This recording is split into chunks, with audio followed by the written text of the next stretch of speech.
আশা মানুষকে নতুন করে বাঁচতে শেখায়, কিন্তু সেই আশাই আবার মানুষের মন ভেঙে দেওয়ার জন্য প্রধান দায়ী। কেন বলুন তো? আমরা যখন কারোর ওপরে বেশি একটু আশা করে ফেলি, তখনই কিন্তু আমাদের মন ভাঙে। কিন্তু দেখবেন, যখন আমরা কারোর ওপর কোনো আশা না করে থাকি, নিজের ওপর ভরসা করে থাকি, তখন কিন্তু আমাদের মন কখনোই ভাঙে না। আর আমরা আমাদের মন ভাঙার জন্য কখনো কাউকে দায়ীও করি না। তাই সবসময় নিজের ওপর বিশ্বাস রাখা উচিত, নিজের ওপর ভরসা রাখা উচিত। বন্ধুরা, আজকে গাছে দেখুন বেশ অনেকগুলোই ফুল ফুটেছে। এই যে এখানে একটা ফুটেছে, মানে অনেকগুলোই ফুটেছে, মানে এই যে চাপ টগর না কি বলে এগুলো, এই সাদা সাদা ফুলগুলো চাপ চাপ, এগুলো বেশ অনেকগুলোই ফুটেছে। আর এমনি ওই গাছটাতে তো সাদা ফুল ফুটেইছে বেশ কয়েকটা। সকাল সকাল উঠে এই ফুলগুলো দেখতে বেশি ভালো লাগে, তাই না? আর ওই যে ওই করবরি গাছে গোলাপি করবরি একটা ফুটেছে। ওই গাছটায় কি খুব একটা ফুল ফোটে না কেন কে জানে। আর এখানে ওই নীল নীল ফুলগুলো, এগুলোকে কি বলে আমি আবার নামটাই ভুলে যাই। এখানেও বেশ কয়েকটা ফুল ফুটেছে দেখুন। আর রজনীগন্ধা গাছটা তো রয়েছে, কিন্তু এখনো শীষ বের হয়নি। এটাই যখন শীষ বের হয়, ঘরটাতে ঢোকা মাত্রই প্রচন্ড পরিমাণে সেন্ট লাগে আর খুব ভালো লাগে। আর আপনাদেরকে একটা জিনিস দেখাই, ওই যে ওই আমটা না ওপর সাইডটা হালকা মতো পেকে গেছে, মনে হয় 2-4 দিনের মধ্যেই পেকে যাবে। দেখবো খেয়ে কেমন লাগে। আসলে আমি এই বছর প্রথম খাবো, আমি তো আগের বছর ছিলাম না, আমার হাজব্যান্ডের সাথে ওর কাজের ওখানে ছিলাম। তো এই বছরই খাবো প্রথম, আর আগের বছরের থেকেই হচ্ছে আমগুলো। তো চলুন, আজকে আবার পুজো আছে, তো ঘরেতে অনেক কাজ আছে, ঘরে যাই, ওগুলো সব কমপ্লিট করি। Hello everyone, good morning. কেমন আছেন সবাই? আশা করছি সবাই খুব ভালো আছেন, সুস্থ আছেন, আর আমরাও বেশ ভালো আছি। আমার আজকের আরও একটি নতুন ব্লগে আপনাদের সবাইকেই স্বাগত জানাই। আজ মঙ্গলবার, আর এখন সকাল 6টা মতো বাজে, আর এখন থেকেই আমি আমার আজকের ব্লগটি শুরু করছি। আশা করছি আমার আজকের ব্লগটি আপনাদের ভালো লাগবে। আর হ্যাঁ বন্ধুরা, ব্লগটি স্কিপ না করে সম্পূর্ণ দেখার অনুরোধ রইল আপনাদের কাছে। সকাল সকাল উঠে বারান্দার জানালাগুলো খুলে নিলাম, আর গেটটাও খুলে নিলাম, আর তারপর বাইরে থেকে একবার ঘুরে এলাম। আর তারপর এই যে বিছানাটা ঝেড়ে নিচ্ছি, কারণ বিছানাটা না পরিষ্কার হলে যেন কোনো কাজই করতে মন যায় না। আর তারপরে না ঘর দুয়ার ভালো করে ঝাড় দিয়ে নিয়েছিলাম, ঘর দুয়ার রান্নাঘর সমস্তটাই ঝাড় দিয়ে নিয়েছিলাম। আর তারপরে এই যে উঠানটাও একটু ভালো করে ঝাড় দিয়ে নিচ্ছি। উঠানে তো সেরকমভাবে কোনো নোংরা নেই, তার সত্ত্বেও কী বলুন তো, 2-4টে করে পাতা উড়ে উড়ে আসে, তারপরে ঘরের নোংরাগুলো বের করতে করতেও তো আবার উঠানটা নোংরা হয়ে যায়। তো সেই জন্যই আর কি উঠানটার সামনেটা একটু ভালো করে ঝাড় দিয়ে নিচ্ছি। আর ওই পাশে মা আরে বাসন মাজছে, তো সেই জন্যই, মানে মা বাসন মাজেনি, আজকে মামিমাই বাসন মাজছে। মা আজকে পুজোর জোগাড়জান্তি করছে, কারণ 7টার সময় বামুন চলে আসবে, আর মা এখনও পর্যন্ত ঘরের কোনো কাজও করেনি। আর মানে মা উঠেইনি, আমি মাকে ডেকে দিয়ে এলাম জানেন তো। আর খুবই গরম করছে, তো সেই জন্যই না রাত্রেবেলা ভালো ঘুম হচ্ছে না, তো মাকে ডাকার সত্ত্বেও মা আবার ঘুমিয়ে গেছিলো। তো এই যে একটু আগেই মা উঠলো, তো মাকে বললাম তোমাকে আর কোনো কাজে হাত দিতে হবে না, তুমি স্নান করে নাও গা, আর বাসি কাজগুলো সমস্তটা আমি করে দিচ্ছি, আর বাসনগুলো তো মামিমা মেজে দিচ্ছে। তো তুমি স্নান করে পুজোর জোগাড়যন্ত্রীটা করে রাখো, যাতে বামন ঠাকুর এসে পরেই পুজোয় বসতে পারেন। তো মা সেই জন্য স্নান করতে গেছে, আর আমি এই যে ঘর দুয়ারগুলো ঝাড় দিয়ে নিয়েছি, আর সমস্ত নোংরাটা বালতির মধ্যে কুড়িয়ে ফেলে দিয়ে এলাম। আর ডাস্টবিনের ভেতরে যে নোংরাগুলো রয়েছে ওগুলো আর ফেললাম না, ওগুলো ভাই পরে ফেলে দিয়ে আসবে বাইরের দিক করে। আর এই যে তারপরে সিঁড়িগুলো একটু ভালো করে ধুয়ে নিচ্ছি, রান্নাঘরের ভেতরটা ভেতরে ঢুকে মুছে নেব, আর তার আগে সিঁড়িগুলো ধুয়ে নিচ্ছি। আর উঠানটাও একটু ভালো করে জল দিয়ে ধুয়ে নিচ্ছি, যেহেতু বিকালবেলা এখানে বসা হয় আর হয়। তো এখন যেহেতু টাইম করলে জলও চলে এসছে, 7টা মতো বেজেই গেছে প্রায়। তো সে কারণে এই যে ভালো করে ধুয়ে নিলাম, আর পাইপের জলটা দিয়ে বাকি উঠানটাও ভালো করে পরিষ্কার করে নিলাম। আর তারপরে আয়নাটা আর বেসিংটা একটু ভালো করে ক্লিন করে নেব। এই জিনিসটা রোজ রোজ ক্লিন না করলে যেন হয় না, কারণ এটা সবচেয়ে বেশি ব্যবহার করা হয়, এটা আমার মনে হয়। কারণ হাত ধোয়া মুখ ধোয়া সমস্তটাই তো এখানেই হয়। আর আয়নাটাতে প্রচণ্ড জলে ছোপ ছোপ দাগ পড়ে যায়, তো সেই জন্যই প্রত্যেক দিন ক্লিন না করলে না প্রচণ্ড নোংরা দেখায় এখানটা।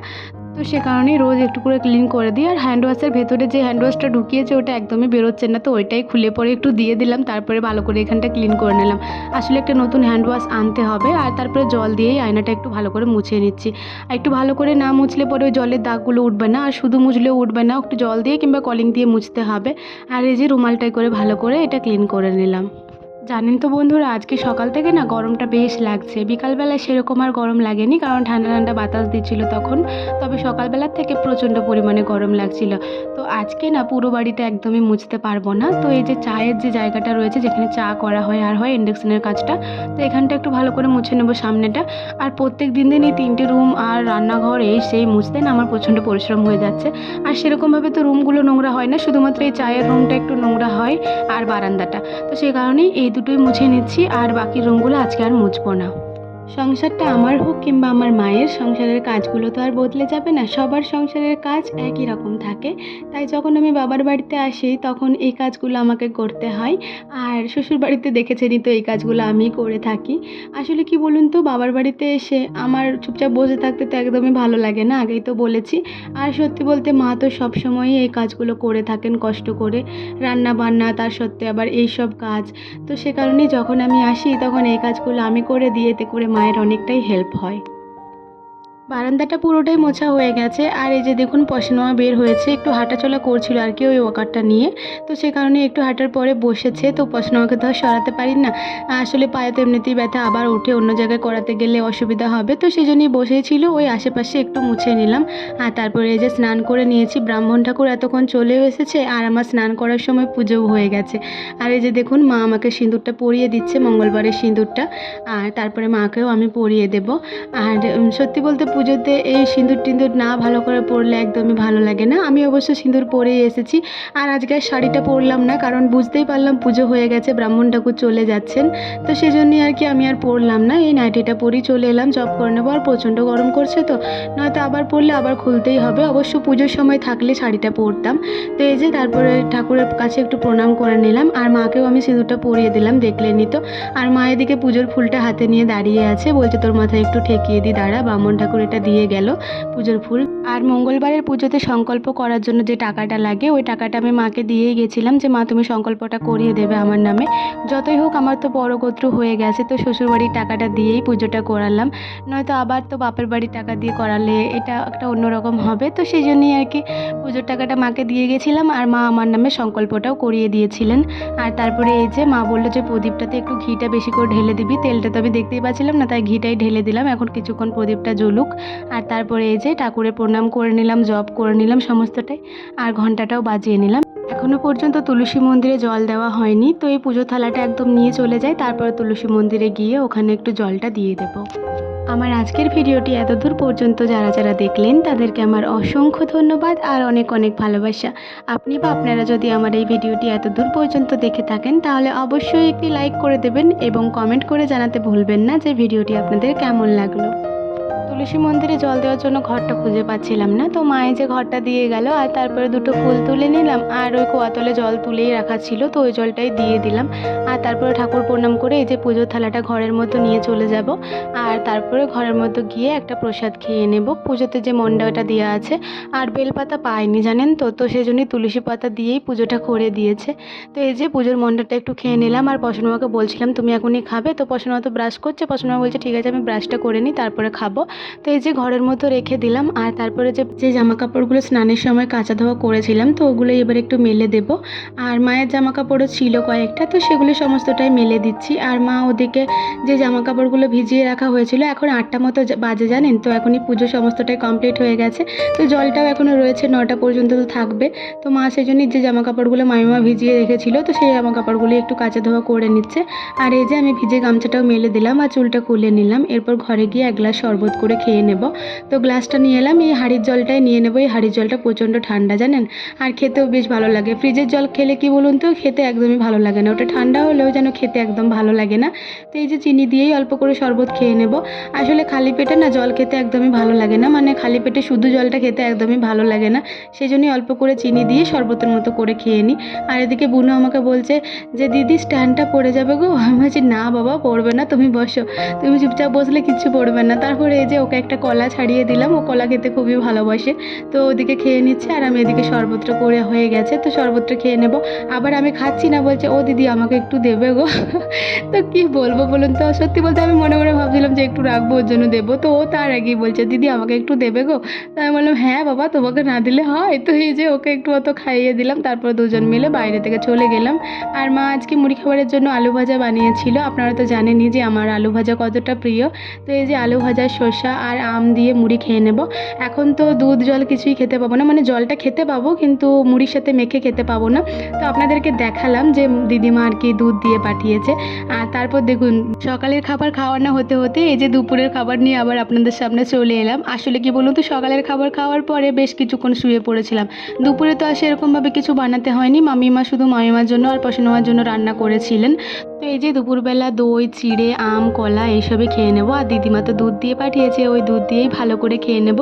আর অল্প একটু দুধ মা বলেছে রেখেছি, তো ওটা আবার রাত্রেবেলা ছানা কাটিয়ে খাওয়া হবে। আর এই যে বিকালবেলা দেখুন মেঘটা বেশ জোরালোভাবেই এসেছে, মনে হচ্ছে প্রচণ্ড বৃষ্টি হবে। আর জানেন আমার মাথাটা প্রচণ্ড পরিমাণে ব্যথা করছে, মানে সকালবেলা চা খাইনি বলে না কি জানি না, আবার এই যে এত গরম তো প্রচণ্ড মাথায় ব্যথা করছে। বিকালে উঠেই এই যে চা খেলাম, মানে খাওয়া দাওয়া সেরে আবার তো কিছুক্ষণ শুয়েছিলাম দুপুরের খাওয়া দাওয়া সেরে, তো আবার অল্প করে চা খেলাম। তার সত্ত্বেও এখনও পর্যন্ত কমেনি, তো একটু টাইম লাগবে, আসলে রোদে গরমের জন্যই এমনটা হচ্ছে।